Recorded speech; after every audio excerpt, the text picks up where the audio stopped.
Hi, Prasanna ടിപ്സിലേക്ക് സ്വാഗതം. അപ്പോഴേ ഇന്ന് കുറച്ച് തക്കാളി ഇവിടെ പഴുത്ത് നിൽപ്പുണ്ടായിരുന്നു. എല്ലാം ഒളിച്ച് നിന്നായിരുന്നു. ഇത് കണ്ടോ. അപ്പോൾ പഴുത്ത് കഴിഞ്ഞാൽ ഒളിച്ച് നിൽക്കാൻ പറ്റത്തില്ലല്ലോ. അതിൻ്റെ കളർ കണ്ടിട്ട് നമുക്ക് കണ്ടുപിടിക്കാൻ എളുപ്പമുണ്ട്. അങ്ങനെ ഞാനൊരു പാത്രം എടുത്തുകൊണ്ട് വന്നതാണേ. നമുക്ക് അങ്ങനെ തക്കാളി ഇനി പിച്ചിക്കളയാം. ഇതാ കണ്ടോ, പഴുത്ത് നിന്നപ്പോഴാണ് ഇതിൻ്റെ ഇടയ്ക്കൊക്കെ ഇങ്ങനെ തക്കാളി ഉണ്ടെന്ന് സത്യം പറഞ്ഞാൽ അറിഞ്ഞത് കേട്ടോ. ഇങ്ങനെ ഇല ഉണ്ടായതുകൊണ്ട് നമുക്ക് പെട്ടെന്ന് കണ്ടുപിടിക്കാൻ പറ്റത്തില്ലായിരുന്നു. അപ്പോഴേ അത്യാവശ്യം നമ്മൾ ഓടി വന്ന് പഴുത്തൊക്കെ നിൽപ്പുണ്ടെങ്കിൽ ഞാൻ കുറച്ചൊക്കെ പിച്ചിക്കൊണ്ട് പോയിട്ടുണ്ട്. അപ്പോൾ ഒരുമിച്ച് നമുക്ക് എല്ലാം കൂടെ ഒരു കണക്കിന് പിന്നെ പഴുത്ത് നിൽക്കാതിരിക്കുന്നതാണ് നല്ലത്. നമ്മുടെ അത്യാവശ്യത്തിന് അന്നേരം ഒരുമിച്ച് എല്ലാം കൂടെ എടുക്കണ്ടല്ലോ. ഇങ്ങനെ കുറേശ്ശെ ആകുമ്പോൾ നമ്മുടെ ആവശ്യത്തിനുള്ള തക്കാളി കിട്ടുകയും ചെയ്യും. മൊത്തം കൂടെ ഒരുമിച്ച് പഴുത്ത് എടുക്കുകയും വേണ്ട.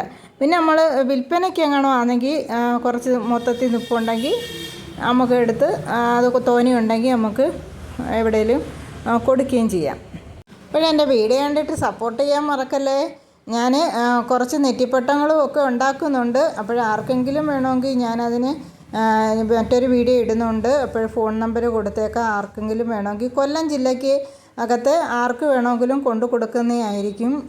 ഞാൻ നെറ്റിപ്പട്ടത്തിൻ്റെ ഷോർട്ട് വീഡിയോ ഇട്ടിട്ടുണ്ടായിരുന്നു. അതൊക്കെ ഒന്ന് കണ്ടു നോക്കണേ കേട്ടോ. തക്കാളി പിച്ചുമ്പം നെറ്റിപ്പട്ടത്തിൻ്റെ കാര്യം എന്തിനാ പറയുന്നതെന്ന് ചോദിച്ചു കഴിഞ്ഞാൽ, ഞാൻ കൃഷിയെക്കുറിച്ചുള്ള വീഡിയോകൾ മാത്രമായിരുന്നു ഇട്ടിട്ടുള്ളത്. നിങ്ങൾ അറിയത്തില്ലല്ലോ. അപ്പോൾ നെറ്റിപ്പട്ടത്തിൻ്റെ വീഡിയോ ഞാൻ ഇട്ടത് കാര്യം ഒരു ഷോർട്ട് വീഡിയോ ആണ്. എല്ലാവരും കണ്ടിട്ട് അഭിപ്രായങ്ങൾ പറയണം. എനിക്ക് സപ്പോർട്ടും ചെയ്യാൻ മറക്കരുത് കേട്ടോ. ഇത് നല്ലൊരു പച്ചമുളകാണ്. പച്ചമുളക് തുരുതുരാന്ന് പിടിച്ചിരിക്കും കേട്ടോ. ഇത് നല്ല പച്ചമുളകാണ്. ഇതിനകത്തൊന്നും കുറച്ച് ഞാനിനി പിച്ചി എടുത്തിട്ടുണ്ട്. അങ്ങനെ തക്കാളിയും പച്ചമുളകും ഒക്കെ ഇത്രയും കിട്ടിയിട്ടുണ്ട്.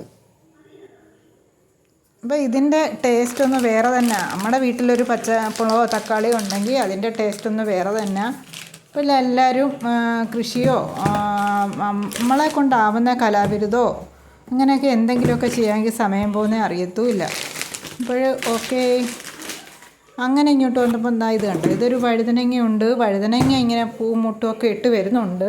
പിന്നെ കുറച്ച് ക്യാബേജും കോളിഫ്ലവറും ബ്രൊക്കോളിൻ ഇങ്ങനെയൊക്കെയുള്ള ഐറ്റമാണ് ഇവിടെ നിരത്തി വെച്ചിരിക്കുന്നത്. Okay, thank you. എൻ്റെ വീഡിയോ കണ്ട് ഇഷ്ടപ്പെട്ടു.